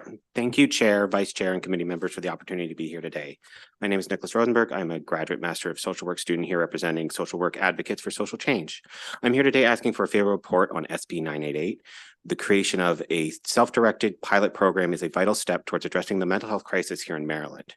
I've been in the mental health field for almost a decade, and individuals with mental health conditions have complex needs that that extend past their condition. There's a need for a more adaptive and innovative approach to providing care and services. The self-directed care model achieves this by being truly person-centered. It allows for more agency, flexibility, and provides the individual to the opportunity to decide what supports are best suited for their needs. Individuals with mental health issues are the experts of their own experience.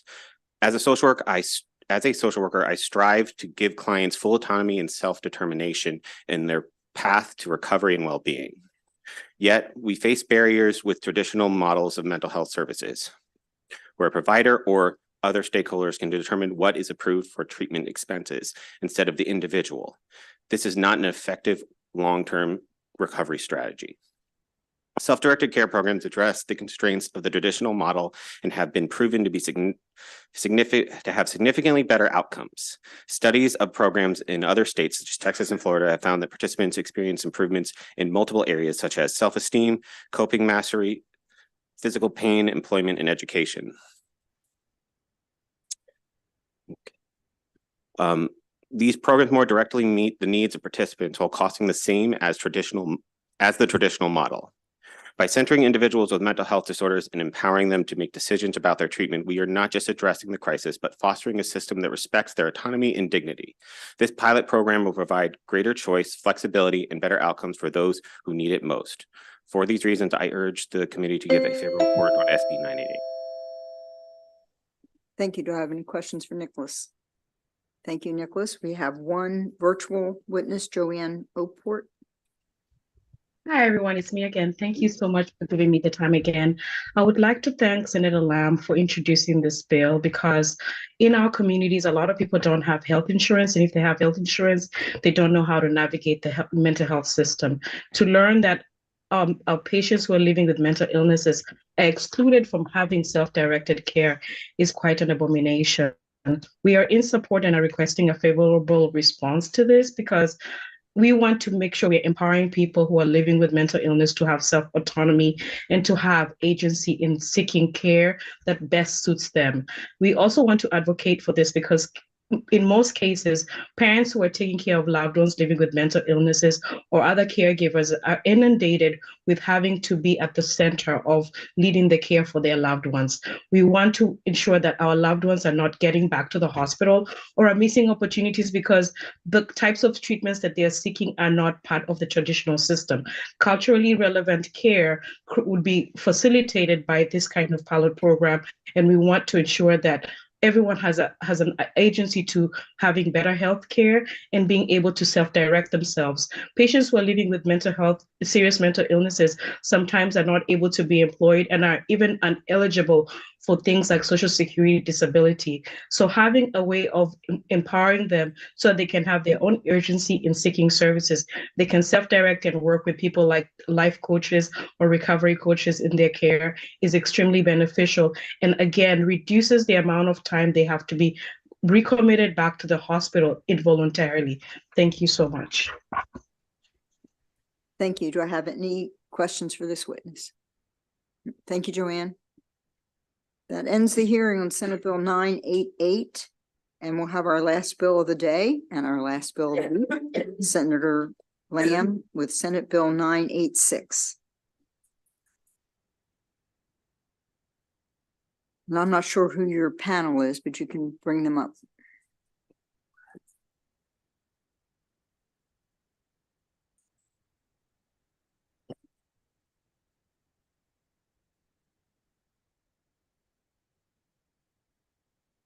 So I think we have Nora Hoban, Kevin Lindemood, Mark Ogunsusi, Will Giordano Perez, and Wendy Webb. So good afternoon, Chair Beidle, members of the Senate Finance Committee. I'm here to present Senate Bill 986. For the record, Clarence Lamb, Senator District 12, Howard and Anne Arundel counties. This bill aims to prevent pharmaceutical manufacturers from participating in discriminatory practices affecting 340B distributors in Maryland. For context, the 340B drug pricing program is a federal program requiring pharmaceutical manufacturers participating in Medicaid to offer drugs at a discounted rate to covered healthcare entities such as safety net hospitals in order to help alleviate the costs of rising prescription drugs for patients.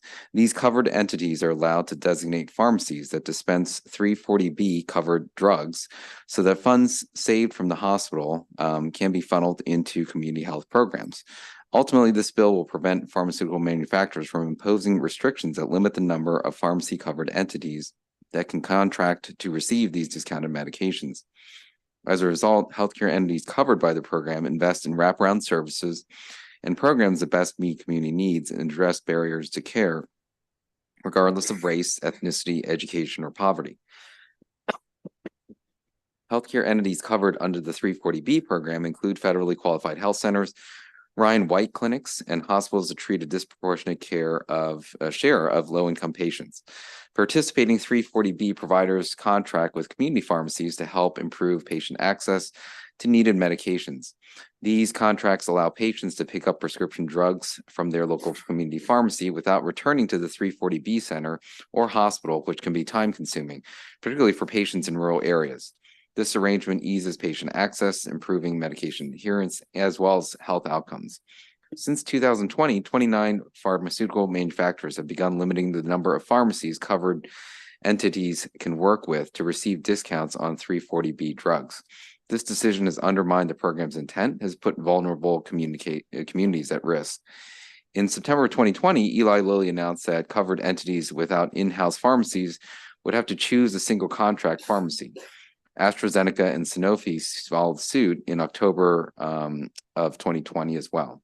Over the next 3 years, the list of manufacturers with restrictions grew to include Merck, Gilead, United Therapeutics, and others. The restrictions often limit 340B providers by dispensing discounted drugs from just one contract pharmacy. As a result, patients must travel farther to obtain essential, affordable medications, making them inaccessible for many who and also creating an undue hardship for those folks, particularly those who do not have reliable transportation or have non-standard working hours. In other cases, these restrictions may limit a patient's ability to pick up an affordable prescription at a local pharmacy at times that work best for them. For example, if a patient relies on a covered drug that is only prescribed by a pharmacy with a Monday through Friday work week and the patient cannot take off work, they won't be able to access this treatment. Such restrictions compel patients to make unbearable decisions on whether they need to pay rent, buy groceries, or pick up their medications. The result can lead to unfilled prescriptions, which contribute to the deterioration of health conditions.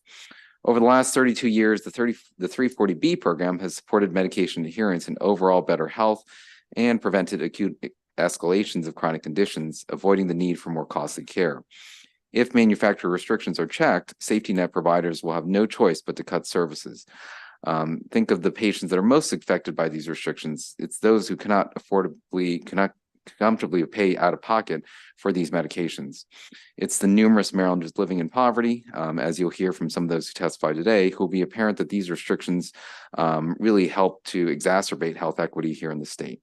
Senate Bill 986 will protect the federal 340B statute in Maryland, where national efforts have stalled. Swift and robust state action would help to preserve essential safety net providers and high-risk communities from further damage and further health disparities.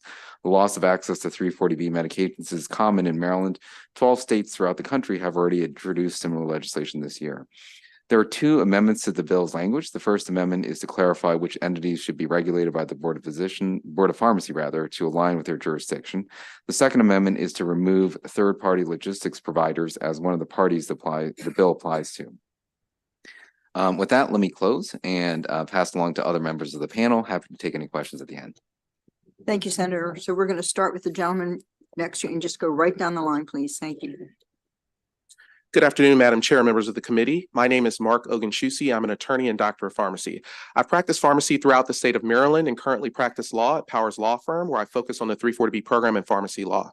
Established 30 years ago, the 340B statute was enacted to combat the rampantly rising cost of drugs, which are disproportionately imposed on U.S. taxpayers, and to provide critical support to safety net providers who serve as the backbone of the U.S. public health system. So how does the program work? Manufacturers offer 340B discounts to safety net providers on the drugs they purchase in exchange for the manufacturer's drugs being covered under Medicare and Medicaid. So by providing 340B discounts, manufacturers unlock massive taxpayer-funded markets for their drugs under Medicare and Medicaid. So 340B is essentially a taxpayer relief program.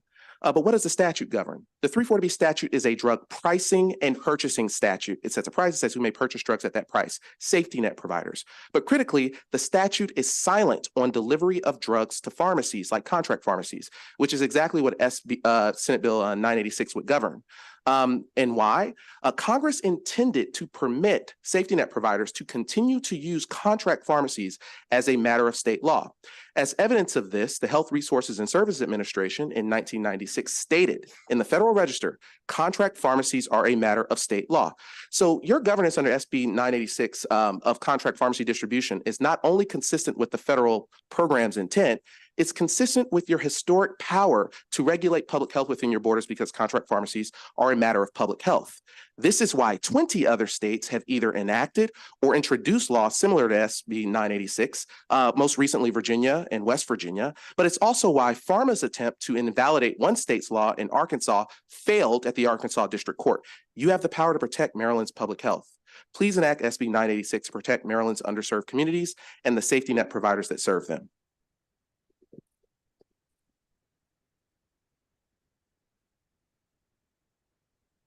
Good afternoon, Madam Chair and members of the committee. I am Nora Hoban, the CEO of the Mid-Atlantic Association of Community Health Centers. I ask the committee to support Senate Bill 986. The association supports Maryland's community health centers as they deliver comprehensive primary health care to more than 340,000 Marylanders residing in all counties and jurisdictions of the state. 87% live at or below 200% of the federal poverty level. That includes an individual earning about $30,000 a year or less, and more than 2/3 of patients are from historically marginalized racial and ethnic groups. Addressing health disparities starts with access to primary and preventative care, and Maryland's nonprofit centers provide wraparound services to ensure care can be delivered, including medication adherence programs, discounted labs, maternal and dental care, transportation, and much more. Manufacturer restrictions have put population health progress at great risk, and highly profitable multinational corporations are dictating Maryland public policy and medication access and threatening primary care safety net providers. Patients simply suffer, and expecting patients to go to one pharmacy to access affordable medications is just not feasible, not for the busy new mom who needs her postpartum depression medication or the diabetes patient just simply trying to fill their insulin.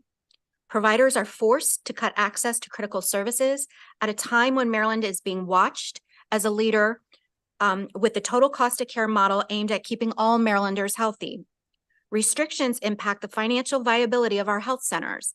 In October, 2 locations in Cherry Hill and Brooklyn closed. The financial losses from pharmaceutical restrictions contributed to the center's inability to maintain behavioral health services and make payroll. Maryland's pursuit of health equity cannot backslide further. Please support Senate Bill 986. Good afternoon, Chair Beidel, Vice Chair Klausmeier, members of the committee. Thank you for your patience and perseverance late on a Friday afternoon. I'm Kevin Lindemuth, the CEO of Healthcare for the Homeless. We're Maryland's leading provider of integrated health services and supportive housing for individuals and families experiencing homelessness, serving about 11,000 people a year at clinic sites in Baltimore City and Baltimore County. We're here in very strong support of Senate Bill 986. Homelessness is absolutely devastating to health, with those experiencing it far more likely than their housed counterparts to die prematurely due to acute and chronic health conditions and restricted access to care. We meet clients where they are and work to make care as accessible as possible. It's critical to our clients' health that we can purchase drugs at a lower cost and expand the number of pharmacies that we work with in order to get people access to care. We cannot overstate the importance of the 340B program to the financial sustainability of an organization like ours. The program allows covered entities like HCH to purchase and provide prescription drugs at the lowest prices manufacturers have negotiated nationally. This lets us then purchase lower cost medications for people who are uninsured, the cost of which our organization bears, and then receive reimbursements for drugs dispensed to those with insurance, which we then reinvest directly into our services. We don't operate our own pharmacy and increasingly are required by continually changing restrictions of pharmaceutical manufacturers to choose just a single contract pharmacy or to take a range of ever-changing administrative steps in order to access the 340B prices. The manufacturer practices are escalating. They go directly against the intent of the federal program. We thank Senator Clarence Lamb for his leadership, and we urge this committee to prevent these practices in Maryland and issue a favorable report. Thank you.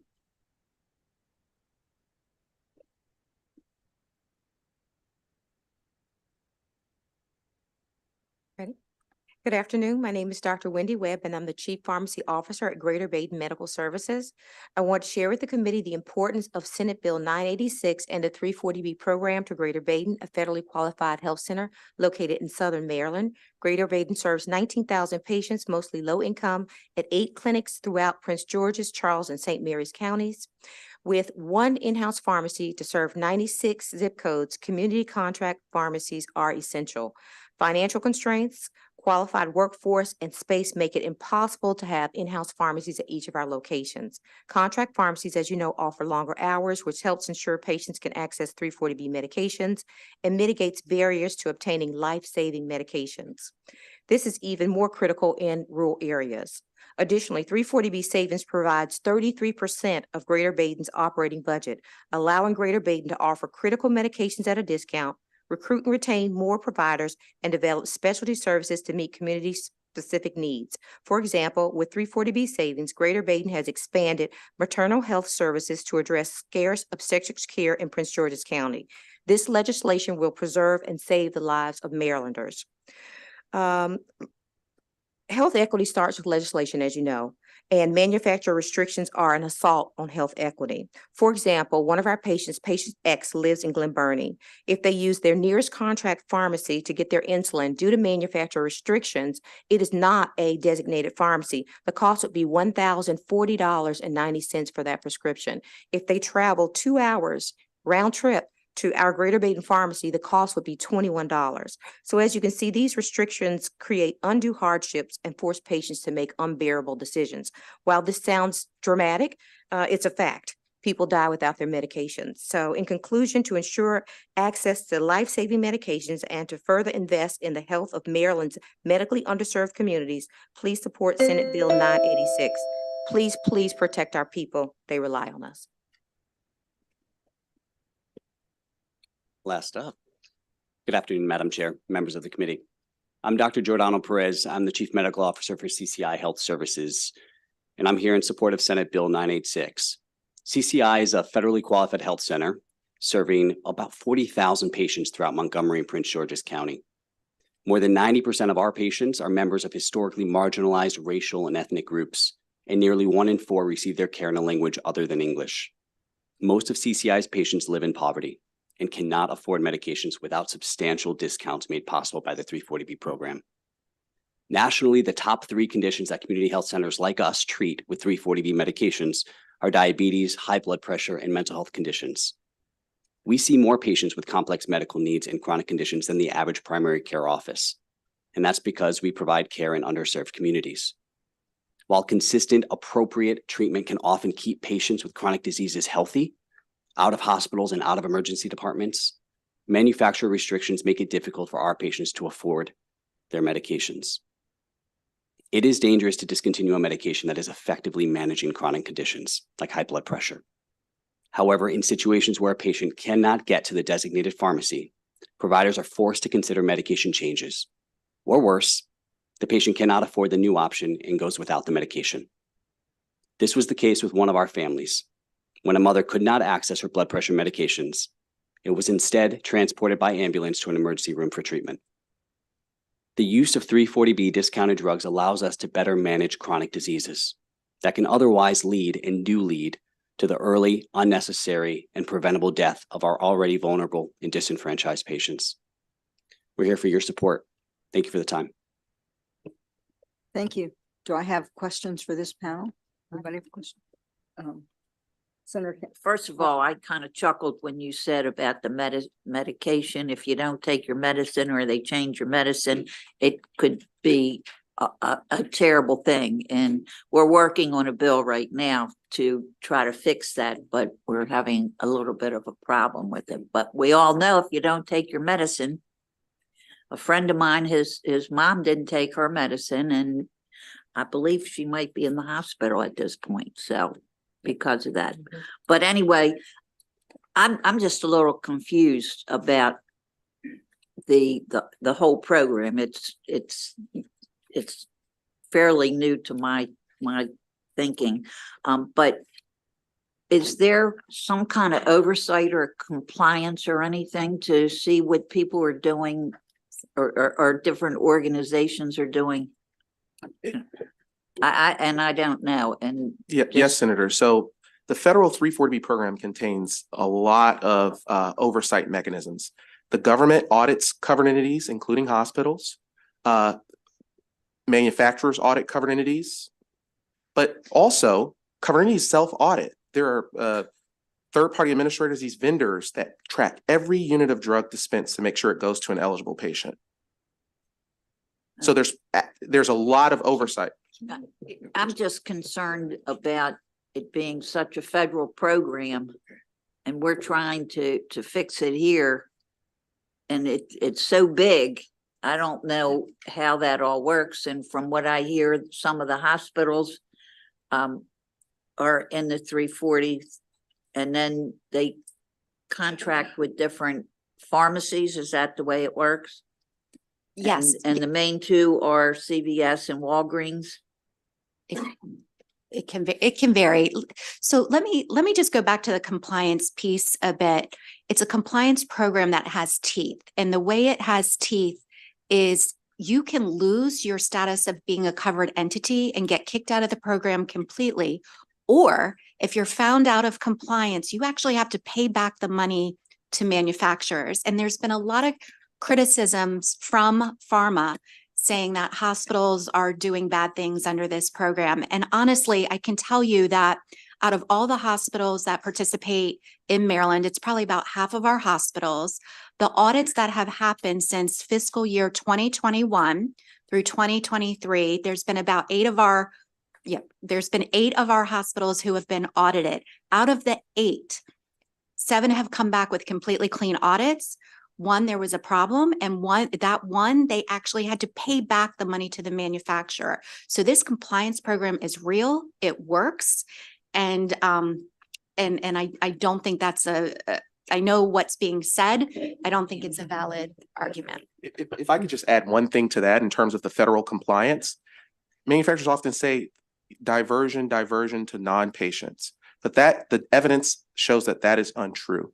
Federal compliance by safety net providers the audit results show that they are complying. There's been about a 50% decrease in diversion over the past years. But Senator, what the truth is that manufacturer non-compliance at the federal level has been increasing. Just yesterday, we learned of a manufacturer that has to repay from overcharging our nation's safety net providers on 340B drugs. So the federal program has adequate working mechanisms to police drugs going to the right patients for safety net providers. But importantly, what we're asking for here today is to protect what the federal statute doesn't even govern, which is the safety net providers' use of a pharmacy located in the community where patients can actually get their medicine. So the manufacturers are seeking to police the program themselves by cutting off contract pharmacies, but that's the fox guarding the hen house, right? And they say the program is expanded out of control and it's so large, but they often cite the total cost of drugs that have been purchased under 340B, which is directly correlated to the rising cost of drugs imposed by the drug makers. So the program is not out of control. We just need to be able to get the drugs where the patients who need them can pick them up. Thank you. Do I have any other questions? Thank you to this panel. We have a few more favorable people to testify. John Hassel, Stephen Weiner, and Nashona Kess.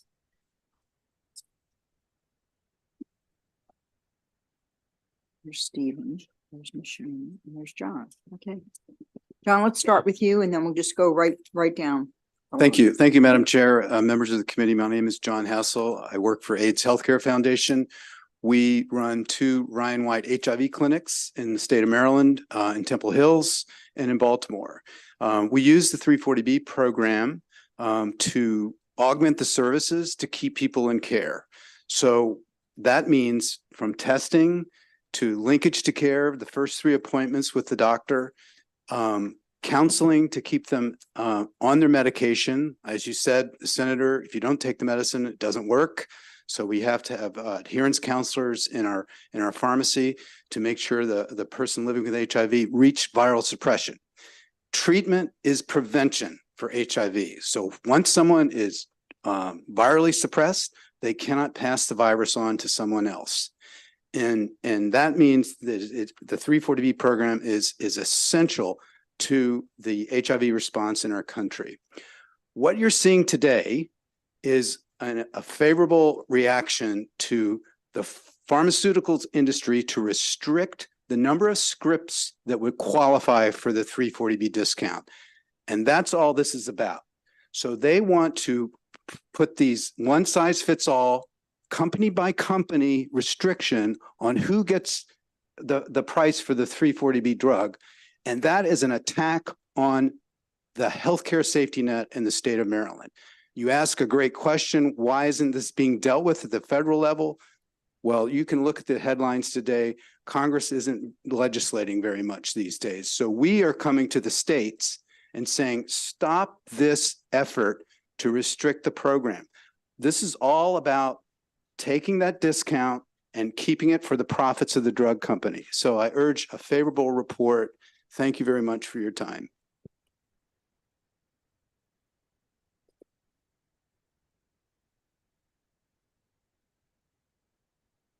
Good afternoon, Madam Chair, Madam Co-Chair, members of the committee. My name is Nashana Kess. I am the Executive Director of the Maryland NAACP, and I'm here to speak in favor of this bill. This bill is about equity. This is about access to healthcare. This is about how can low-income individuals get access to needed medications when it's required for their health.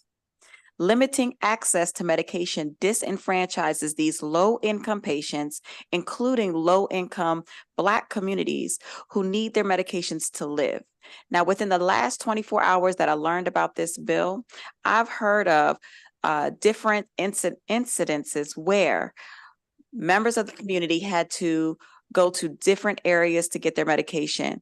One being in Western Maryland, where they had to travel to West Virginia to get access to the medication that they needed. Another being in Southern Maryland, where they had to travel to Temple Hills. Granted, the drive is about 20-30 minutes, but the problem is not everyone has access to transportation. Not everyone has access to request assistance from family members and friends to get this medication. The medication in question has been Eliquis, which is on the list, the 340B list, and that is heart medication. That's important medication for people. And so for them not to be able to access it simply because a pharmacy may be in a different area is just, it's wrong, right? This affects low income patients severely. I also heard that about the hospitals and what the manufacturers are stating about the hospitals. In our view, the issue between the hospital and the manufacturer is just that, between the hospital and the manufacturer. These are about patients, these are about their lives, and this is about healthcare access. So I urge a favorable report. Thank you. Good afternoon, Madam Chair, Madam Vice Chair, members of the committee. My name is Steve Weiner. I'm an independent pharmacist in Baltimore City. I'm here representing myself and Epic Pharmacies. There's over 300 independent Epic Pharmacies in Baltimore. I have 2 locations. One location helps the patients of healthcare for the homeless. I have 4 contract pharmacy relationships with different entities, the oldest one going back 20 years. Never in my life, if you've known me, did I ever think I'd ever support legislation that would help CVS. You mentioned correctly, CVS and Walgreens are the largest contract pharmacy providers, but I have to, people need this. They can't always travel a long distance. In my testimony, I listed 15 points and counterpoints about this program, what the other side said, what this side will say. I would imagine most of the legislation that comes before your committee over the years involves money. And I would imagine there's one side that wants to get money, and there's another side that has to pay the money. That's probably 90% of what you see. And it's very simple.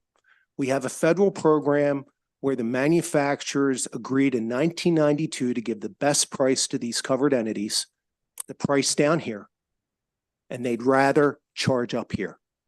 It's that simple. Now, they have recourse if they have problems. They can audit, they can do other things, but it's much easier rather than to audit and pay attorneys and pay auditors to just turn the spigot off. I've got a problem with one little entity. I'm going to turn the water spigot off for everyone. And it's that simple. That's what's happening. They requested onerous data requirements originally 3 years ago. They got them. The data requirements didn't help them. They weren't able to turn off the spigot. So they said, we don't care about the data. We're just going to turn it off for everyone. I welcome any questions and I thank you and urge a favorable opinion. Thank you. Do I have any questions for this panel? Thank you very much. Great job. We have one unfavorable, Kristen Harday.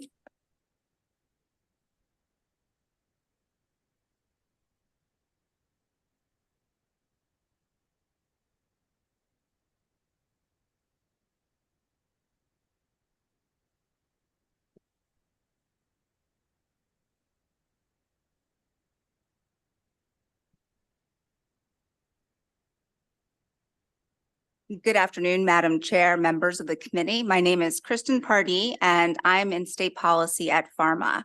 Thank you for having me here today to speak in opposition to Senate Bill 986. I want to preface this with Pharma is completely dedicated to the 340B program, but we oppose this legislation for several key reasons. First, 340B is a federal program.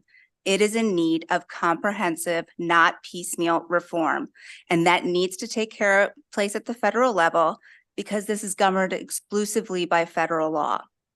Pharma is part of a broad coalition working to have this happen on Capitol Hill. It also covers contract pharmacy, which is what this bill is solely about.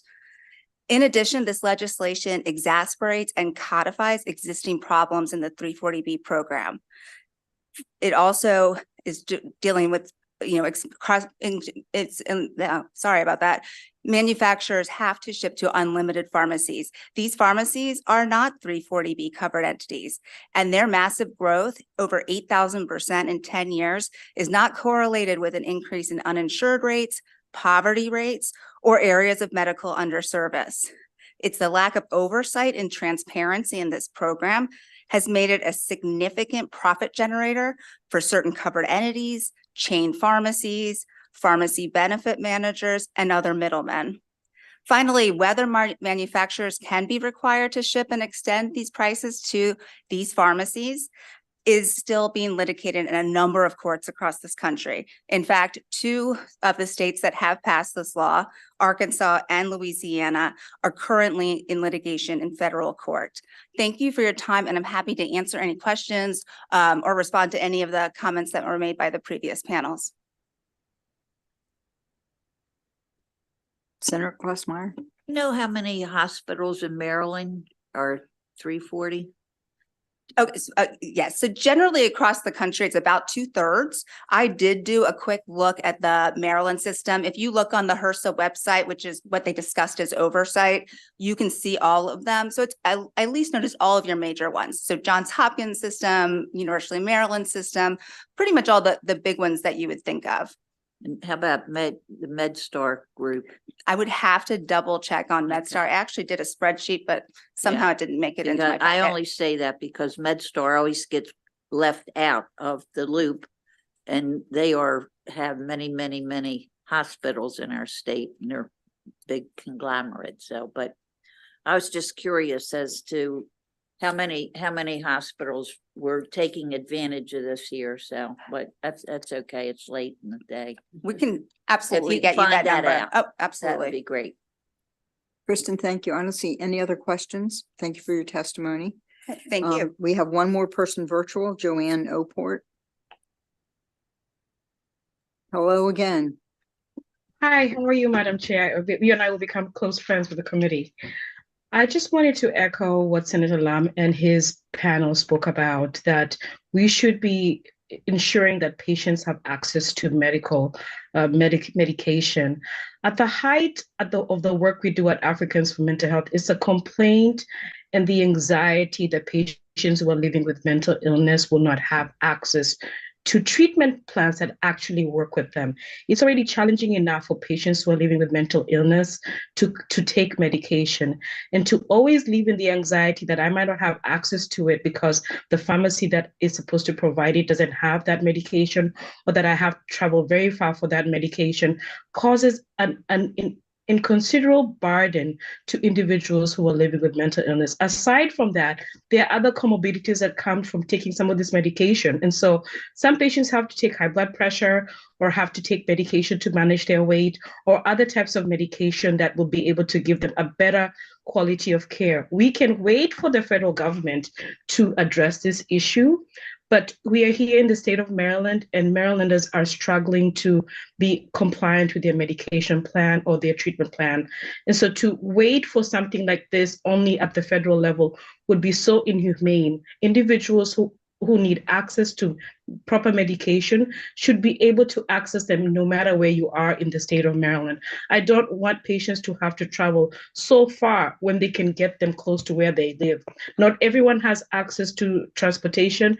And if we are really about efficiency and effectiveness, then reducing the monopoly would be part of supporting this particular bill. So thank you to Senator Lam, and thank you to the Finance Committee for being able to listen to my testimony.